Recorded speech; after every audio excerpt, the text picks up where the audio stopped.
ತುಮಕೂರು ನಗರದ ಪ್ರತಿಷ್ಠಿತ ಶಿಕ್ಷಣ ಸಂಸ್ಥೆಗಳಲ್ಲಿ ಒಂದಾಗಿರತಕ್ಕಂತಹ ಶ್ರೀ ಗುರುಕುಲ ಶಿಕ್ಷಣ ಸಂಸ್ಥೆ ಅಂದರೆ ಸಾಕಷ್ಟು ವಿಶೇಷ ವಿಭಿನ್ನ ಅಂತಾನೆ ಹೇಳ್ಬೋದು.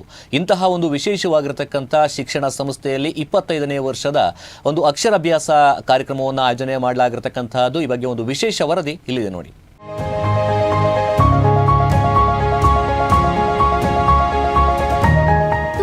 ನಗರದ ಪ್ರತಿಷ್ಠಿತ ಶಿಕ್ಷಣ ಸಂಸ್ಥೆಗಳಲ್ಲಿ ಒಂದಾದ ಶ್ರೀ ಗುರುಕುಲ ಶಾಲೆ ಮತ್ತೊಮ್ಮೆ ತನ್ನ ವಿಶಿಷ್ಟ ಕಾರ್ಯಕ್ರಮದ ಮೂಲಕ ಸಾರ್ವಜನಿಕರ ಮೆಚ್ಚುಗೆಗೆ ಪಾತ್ರವಾಗಿದೆ. ಮಕ್ಕಳ ಶಿಕ್ಷಣದ ಶುಭಾರಂಭವನ್ನ ಸಂಪ್ರದಾಯಬದ್ಧವಾಗಿ ಆಚರಿಸುವ ಉದ್ದೇಶದಿಂದ ಸಂಸ್ಥೆಯಲ್ಲಿ 25ನೇ ವರ್ಷದ ಅಕ್ಷರಾಭ್ಯಾಸ ಕಾರ್ಯಕ್ರಮವನ್ನ ಭಕ್ತಿ ಭಾವದಿಂದ ಆಯೋಜಿಸಲಾಯಿತು.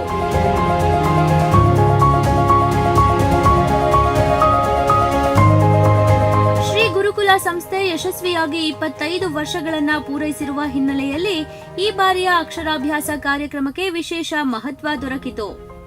ಕಾರ್ಯಕ್ರಮದಲ್ಲಿ ಪುಟ್ಟ ಮಕ್ಕಳು ಮೊದಲ ಬಾರಿಗೆ ಅಕ್ಷರಗಳನ್ನ ಬರೆಯುವ ಮೂಲಕ ತಮ್ಮ ಶೈಕ್ಷಣಿಕ ಜೀವನಕ್ಕೆ ಶುಭಾರಂಭ ಮಾಡಿದ್ರು. ಈ ಸಂದರ್ಭದಲ್ಲಿ ಮಾತನಾಡಿದ ಸಂಸ್ಥೆಯ ಕಾರ್ಯದರ್ಶಿ ರಶ್ಮಿ ಮಧು ಅವರು, ನಮ್ಮ ಆಚಾರ ವಿಚಾರ ಹಾಗೂ ಸಂಪ್ರದಾಯದ ಪ್ರಕಾರ ಮಗುವಿನ ಜೀವನದಲ್ಲಿ ಅಕ್ಷರಾಭ್ಯಾಸಕ್ಕೆ ವಿಶೇಷ ಸ್ಥಾನವಿದೆ. ಪ್ರತಿಯೊಬ್ಬರಿಗೂ ಶೃಂಗೇರಿಗೆ ತೆರಳಿ ಅಕ್ಷರಾಭ್ಯಾಸ ಮಾಡಿಸುವುದು ಸಾಧ್ಯವಾಗುವುದಿಲ್ಲ. ಆದ್ದರಿಂದ ಪೋಷಕರ ಅನುಕೂಲಕ್ಕಾಗಿ ಹಾಗೂ ಮಕ್ಕಳಿಗೆ ಉತ್ತಮ ಆರಂಭ ದೊರಕಿಸುವ ಉದ್ದೇಶದಿಂದ ಶ್ರೀ ಗುರುಕುಲ ಶಾಲೆಯಲ್ಲಿ ಈ ಕಾರ್ಯಕ್ರಮವನ್ನು ಹಮ್ಮಿಕೊಳ್ಳಲಾಗುತ್ತಿದೆ ಎಂದು ತಿಳಿಸಿದರು. ನಮಸ್ತೆ. ಶ್ರೀ ಗುರುಕುಲ್ ಸಂಸ್ಥೆಯಲ್ಲಿ ಇವತ್ತು 25ನೇ ವರ್ಷದ ಅಕ್ಷರಾಭ್ಯಾಸ.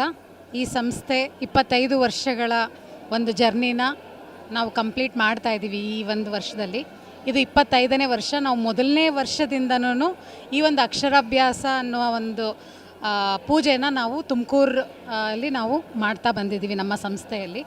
ಸೊ ಇದರ ವಿಶೇಷ ಏನು ಅಂತಂದರೆ, ನಮ್ಮ ಒಂದು ಎಲ್ಲ ಸಿಬ್ಬಂದಿ ವರ್ಗದವರಾಗ್ಬೋದು, ನಮ್ಮ ಶಾಲೆಗೆ ಸೇರಿಸಿರೋಂಥ ಪೇರೆಂಟ್ಸ್ ಆಗ್ಬೋದು, ಬಹಳ ಒಂದು ಸಂಭ್ರಮದಿಂದ ಬಂದು ಈ ಒಂದು ಅಕ್ಷರಾಭ್ಯಾಸವನ್ನು ನಾವು ಮಾಡ್ತಾ ಬಂದಿದ್ದೀವಿ. ಸೊ ನಮ್ಮ ಒಂದು ಟ್ರೆಡಿಷನ್, ನಮ್ಮ ಒಂದು ಕಲ್ಚರ್, ಈ ಒಂದು ಇದರಲ್ಲಿ ಮಗುವಿನ ಮೊದಲನೆಯ ಹೆಜ್ಜೆ ಶಾಲೆಗೆ ಬರುವ ಮುನ್ನ ಒಂದು ಒಳ್ಳೆ ಪಾಸಿಟಿವ್ ಎನರ್ಜಿ ತಗೊಂಡು ಬರುವೊಂದು ಅಭ್ಯಾಸವನ್ನು ಮಾಡ್ತಾ ಬಂದಿದ್ದೀವಿ. ಎಲ್ಲರೂ ಶೃಂಗೇರಿಗೆ ಹೋಗಿ ಅಕ್ಷರಾಭ್ಯಾಸ ಮಾಡಿಸ್ಲಿಕ್ಕೆ ಕೆಲವು ಸತಿ ಸಾಧ್ಯ ಆಗಲ್ಲ, ಹಲವಾರು ಕಾರಣಗಳಿಂದ. ಸೊ ಹಾಗಾಗಿ ನಮ್ಮ ಒಂದು ಸಂಸ್ಥೆಯಲ್ಲಿ ಈ ಒಂದು ಅಕ್ಷರಾಭ್ಯಾಸವನ್ನು ಹಮ್ಮಿಕೊಂಡಿದ್ದೀವಿ. ಇವತ್ತಿನ ಒಂದು ಅಕ್ಷರಾಭ್ಯಾಸ ಒಂದು ಕಾರ್ಯಕ್ರಮ ಬಹಳ ಒಂದು ವಿಜೃಂಭಣೆಯಿಂದ ನೆರವೇರಿದೆ. ಬಹಳ ಪೋಷಕರನ್ನು ಇದಕ್ಕೆ ಕೋಆಪ್ರೇಟ್ ಮಾಡಿ ಒಂದು ಸಕ್ಸಸ್ಫುಲ್ಲಾಗಿ ಇದು ನಡೆದಿದೆ ಇವತ್ತು. So thank you. ಸಂಸ್ಥಾಪಕರಾದ ಮಧು ಜೈನ್ ಮಾತನಾಡಿ, ಮಗುವಿಗೆ ಮನೆಯೇ ಮೊದಲ ಪಾಠಶಾಲೆ ಎಂಬ ಮಾತಿದೆ. ಮಗು ಶಾಲೆಗೆ ಬಂದ ನಂತರ ಕಲಿಕೆಯ ಬಗ್ಗೆ ಇನ್ನಷ್ಟು ಆಸಕ್ತಿ ಬೆಳೆಯಬೇಕು.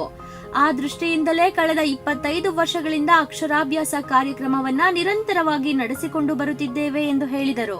ಮೇಡಮ್ ಹೇಳ್ದಂಗೆ ಇದು 25ನೇ ವರ್ಷದ್ದು ಅಕ್ಷರಾಭ್ಯಾಸ ಮಾಡ್ತಿರೋದು ನಾವು. ಪ್ರತಿ ವರ್ಷವೂ ಇದು ವಿಜೃಂಭಣೆಯಿಂದ ನಡೆಯುತ್ತೆ. ಯಾಕೆಂದರೆ ಮೊದಲನೇದಾಗಿ ಅವ್ರಿಗೆ ಅಕ್ಷರಾಭ್ಯಾಸದಿಂದನೇ ಶುರು ಮಾಡಬೇಕು. ಮನೆಯ ಮೊದಲೇ ಪಾಠಶಾಲೆ ಅಂತಾರೆ. ಹಾಗೆ ಇದ್ರ ಜೊತೆಗೆ ಈ ಶಾಲೆಗೆ ಬಂದಾಗ ಅದು ಒಂದು ರಿಚುವಲ್ಸಿಂದ ಅದು ಶುರು ಆದಾಗ ಇನ್ನೂ ಒಂದು ಅವ್ರಿಗೆ ಒಂದು ಕಲಿಬೇಕು, ನಾನು ಶಾಲೆಗೆ ಹೋಗಬೇಕು ಅನ್ನೋದು ಒಂದು ಮನೋಭಾವನೂ ಬರುತ್ತೆ ಅನ್ನೋ ಒಂದು ದೃಷ್ಟಿಯಿಂದ ಈ ಥರದ್ದು ಅಕ್ಷರಾಭ್ಯಾಸ ಅನ್ನೋ ಒಂದು ರೂಢಿ ಮಾಡ್ಕೊಂಡು ಬಂದಿದ್ದೀವಿ. ಧನ್ಯವಾದಗಳು. ಶ್ರೀ ಗುರುಕುಲ ಶಾಲೆ ಶಿಕ್ಷಣದ ಜೊತೆಗೆ ಭಾರತೀಯ ಸಂಸ್ಕೃತಿ ಮತ್ತು ಮೌಲ್ಯಗಳನ್ನು ಮಕ್ಕಳಲ್ಲಿ ಬೆಳೆಸುವ ಉದ್ದೇಶ ಹೊಂದಿದೆ.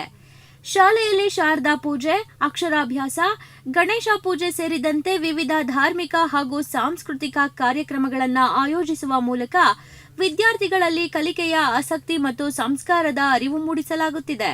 ಕಾರ್ಯಕ್ರಮದಲ್ಲಿ ಭಾಗವಹಿಸಿದ್ದ ಪೋಷಕರು, ಶ್ರೀ ಗುರುಕುಲ ಶಾಲೆಯಲ್ಲಿ ನಡೆಯುವ ಅಕ್ಷರಾಭ್ಯಾಸ ಕಾರ್ಯಕ್ರಮ ಅತ್ಯಂತ ಅರ್ಥಪೂರ್ಣವಾಗಿದೆ. ನಮ್ಮ ಮಕ್ಕಳ ಶಿಕ್ಷಣಕ್ಕೆ ಇಂತಹ ಶುಭಾರಂಭ ಸಿಗುತ್ತಿರುವುದು ಸಂತಸದ ವಿಚಾರ ಎಂದು ಅಭಿಪ್ರಾಯಪಟ್ಟರು. ಸರ್, ಗುರುಕುಲ ವಿದ್ಯಾಸಂಸ್ಥೆಯಿಂದ ತುಂಬ ಚೆನ್ನಾಗಿ ಮಾಂಟೆಸರಿ ಮತ್ತು LKG UKGಗೆಲ್ಲ ತುಂಬ ಚೆನ್ನಾಗಿ ಶಾರದಾ ಪೂಜೆ, ಅಕ್ಷರಾಭ್ಯಾಸ, ಗಣೇಶ ಪೂಜೆನ ಮಾಡಿಸಿದ್ದಾರೆ. ತುಂಬ ಧನ್ಯವಾದಗಳು ಸರ್. ಗುರುಕುಲ ಸಂಸ್ಥೆಯಲ್ಲಿ ನಮ್ಮ ಮಗನಿಗೆ ಇವತ್ತು ಮೊದಲನೇ ದಿನ. ಎಲ್ಲರ ಪೋಷಕರ ಕಣ್ಣಲ್ಲಿ ಅವರ ಮಕ್ಕಳ ಭವಿಷ್ಯ ಕಾಣಿಸ್ತಾ ಇದೆ. ಅವರು ಎಲ್ಲ ಈಗ ಆತ್ಮೀಯವಾದ ಶಿಕ್ಷಕರ ಸ್ವಾಗತ ಇರ್ಬೋದು, ಇಲ್ಲಿಯ ಎನ್ವೈರ್ನ್ಮೆಂಟ್ ಇರ್ಬೋದು, ಕಲಿಕೆಗೆ ಸಹಕಾರಿಯಾಗಿದ್ದು ಅವರು ಮುಂದಿನ ಭವಿಷ್ಯಕ್ಕೆ ಮಕ್ಕಳಿಗೆ ತುಂಬ ಅನುಕೂಲ ಆಗುತ್ತೆ. ಅವರ ಸ್ಟಡೀಸ್ ಜೊತೆಗೆ ಸಂಸ್ಕಾರ ಈಗಿನ ಮಕ್ಕಳಲ್ಲಿ ಭಾಳ ಅವಶ್ಯಕತೆ ಇದೆ. ಇದನ್ನೇ ನಾವು ಎದುರು ನೋಡ್ತಾ ಇದ್ದೀವಿ. ಕಾರ್ಯಕ್ರಮದಲ್ಲಿ ಶಾಲೆಯ ಬೋಧಕ ಬೋಧಕೇತರ ಸಿಬ್ಬಂದಿ, ವಿದ್ಯಾರ್ಥಿಗಳು ಹಾಗೂ ಪೋಷಕರು ಭಾಗವಹಿಸಿ ಕಾರ್ಯಕ್ರಮದ ಯಶಸ್ಸಿಗೆ ಕೈಜೋಡಿಸಿದರು.